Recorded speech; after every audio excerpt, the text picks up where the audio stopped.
Ya, Pak, saya mau cerita tentang diri saya. Beberapa bulan yang lalu saya berbuat kesalahan kepada istri saya. Eh, Waktu itu mungkin saya lagi capek atau kilap. Saya membentak istri saya di depan anak-anak saya. Meskipun sampai saat ini saya sudah minta maaf, saya masih merasakan rasa bersalah dalam diri saya.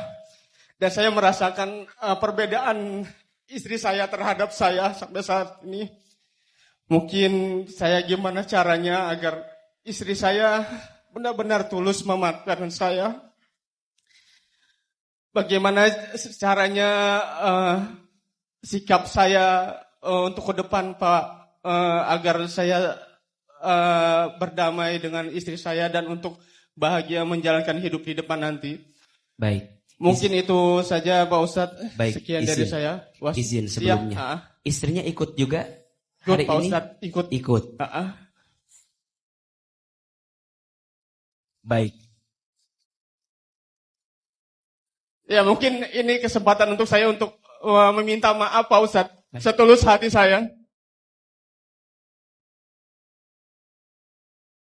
Baik. Ya. Mohon izin. Kalau boleh tahu yang mana istri beliau, izin. Ada di sini? Ada yang mana? Coba posisi saya nggak tahu nih Pak. Itu Pak Ustadz. Oke, baik. Baik. Bapak, saya kasih, Ibu ya. Baik. Bapak saya kasih waktu. Mau bilang apa sama istri Bapak sekarang? Saya biasanya panggil istri saya itu Bunda ya Pak Ustadz. Bun. Mungkin ini kesempatan ayah untuk bilang ke Bunda, mungkin ayah minta maaf yang setulus-tulusnya dari hati. Agar Bunda bisa memaafkan ayah. Karena ayah pernah memarahi Bunda di depan anak-anak, mungkin ayah hilaf atau gimana. Sekali lagi maafkan saya. Semoga Bunda memaafkan saya dengan tulus juga. Amin. Amin. Masya Allah.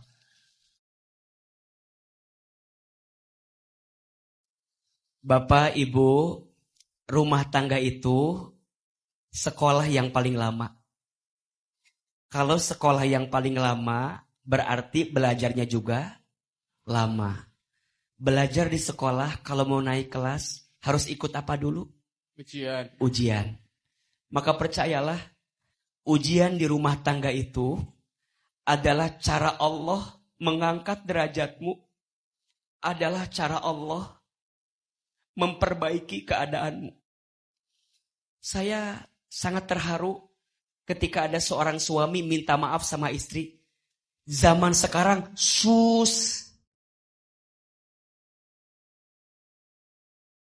susah dan sulit nyari suami yang mau minta maaf sama istri. Iya apa iya? Dan pagi ini AA dapat anugerah itu dengan melihat Bapak. Tepuk tangan buat Bapak yang luar biasa. Saya berharap Bunda, suamimu bukan malaikat. Suamimu adalah manusia.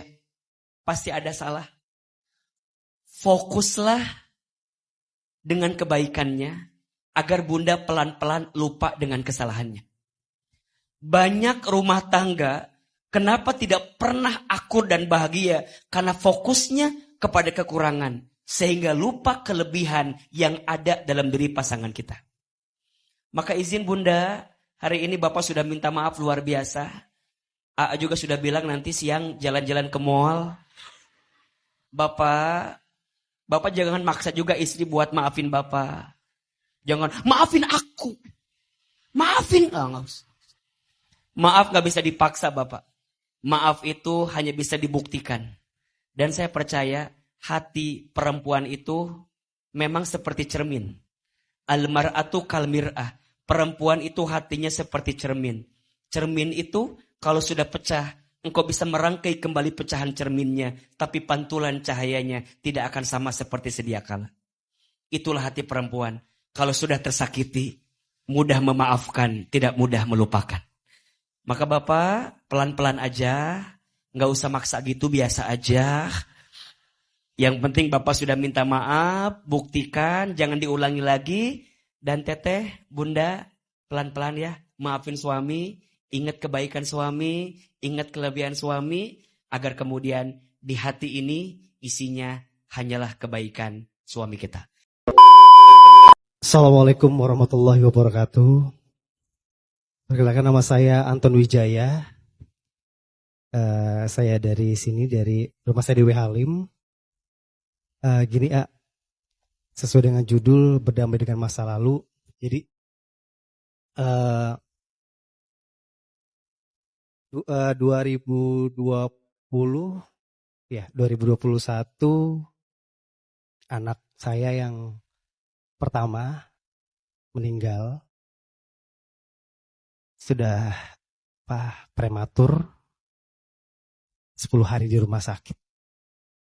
Tapi memang mungkin takdirnya bahwa dia tidak bersama kami. Begini, jadi saya sama istri, terutama istri, itu kadang kami lagi berdua di kamar tuh tiba-tiba nangis sendiri. Kadang kami sering curhat, apakah anak kami ini yang diambil ini apakah merupakan dosa-dosa kami gitu. Kayak ngerasa dosa-dosa kami banyak gitu. Apakah ini dari dosa-dosa kami akhirnya anak kami diambil gitu. Padahal kami sangat mengharapkan anak yang kami menikah sudah umur 32 tahun. Menikahnya bisa dibilang telat. Jadi ketika Allah kasih menikah langsung dikasih itu begitu luar biasa nikmatnya. Tapi kenapa diambil gitu? Kami menanti itu.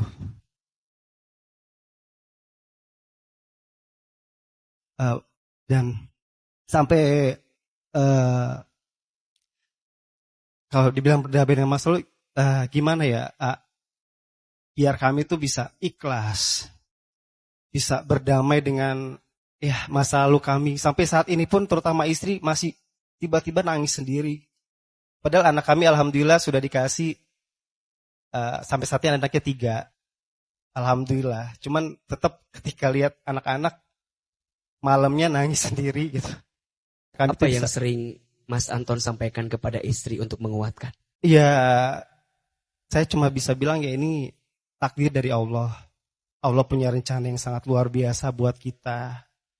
Dan yang menguatkan kami adalah orang-orang di sekitar kami yang bilang bahwa alhamdulillah kalian punya tabungan di surga.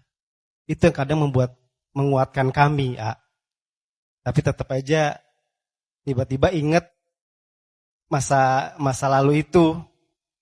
Dan gimana menanggapinya, mensikapinya seperti apa itu. Baik, Mas Terima Anton, kasih, Terima kasih. Mau peluk Ahilman gak? Boleh. Sini.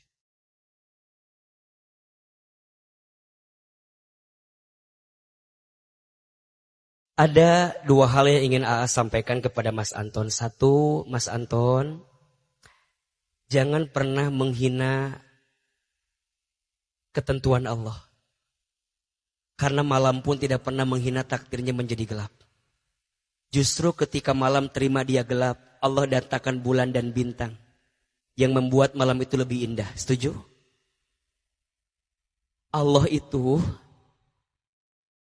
kadang ngambil satu hal dalam hidup kita dan biasanya Allah kirimkan 2 hal lain yang lebih baik untuk kita. Mas Anton, untuk yang pertama memang Allah yang menitipkan dan Allah juga yang mengambil kembali. Tapi Mas Anton masih bisa tersenyum dan harusnya bahagia karena Allah masih titipkan 2 lagi yang jadi kado terbaik untuk kehidupan Mas Anton. Kadang begini ya, kita itu lupa bersyukur dengan nikmat karena fokus kita terlalu besar kepada yang bikin kita sakit. Oke lah, iya benar ini sakit diambil. Tapi bukankah Allah memberikan banyak kebaikan lagi pada kita? Sehingga kalimat yang keluarnya lebih banyak kalimat tentang memaknai semua makna dari hidup yang kita jalani. So yang pertama, Jangan disesali, jangan dibenci, karena boleh jadi yang buruk menurutmu, baik menurut Allah. Dan boleh jadi yang buruk menurutmu, baik menurutmu, sebaliknya juga mungkin buruk di mata Allah. Yang pertama lebih kuat dan lihat kebaikan Allah daripada sisi sakit yang Mas Anton rasakan ketika kehilangan yang pertama itu. Yang kedua, kalau ada pertanyaan AA, apakah itu benar tabungan dari surga, tabungan surga kami? Jawabannya iya. Setiap anak yang harus kemudian diambil dan kita ridho, ikhlas untuk bisa melepasnya, percayalah dia sedang menanti kebaikan untuk kita. Dan ingin AA sampaikan begini ya kalimatnya, tidak ada yang namanya kehilangan. Yang ada hanyalah Allah mengambil lagi apa yang pernah dititipkan kepada kita. Kamu bukan berpisah dengan orang yang kamu cintai. Kamu hanya beda take off-nya saja. Beda berangkatnya saja. Kalau tujuannya sama adalah surga, pasti ketemu lagi. Maka jangan pernah menghina semua yang telah pergi meninggalkan kita. Karena Allah akan menyiapkan ganti yang lebih indah dari apa yang pernah pergi itu. Buktinya mana? Mana penggantinya? Shh. Hidup bukan tentang dunia. Dunia bukan tempat tinggal kita. Tapi dunia tempat meninggal kita. Kalau Mas Anton nanya, AA, apakah ini mungkin karena dosa-dosa saya? Saya lebih senang untuk tidak pandang menghukumi hati dengan dosa yang pernah kita miliki. Oke, dosa kita banyak, iya. Maksiat kita sering, iya. Tapi percayalah, Rahman Rahimnya Allah lebih luas daripada dosa yang pernah kita lakukan. Saya lebih senang kalau kita lagi diuji, bilangnya begini, Allah sedang sayang sama saya. Allah lebih cinta sama saya. Saya agak kurang senang ketika kita menghukumi hati sampai kita lupa untuk memperbaiki diri. Maka percayalah, Mas Anton, apapun yang pernah terjadi, jika ada dosa, bertaubat, minta ampun. Tapi selebihnya, teruslah mendekati diri kita dengan Allah. Semoga anak yang sudah kembali itu kelak dipertemukan lagi dengan Mas Anton dan istri. Dan 2 anak yang hari ini bersama dengan Mas Anton, insya Allah jadi anak yang soleh dan soleh. Tepuk tangan buat Mas Anton yang sudah bercerita dan bertanya hari ini.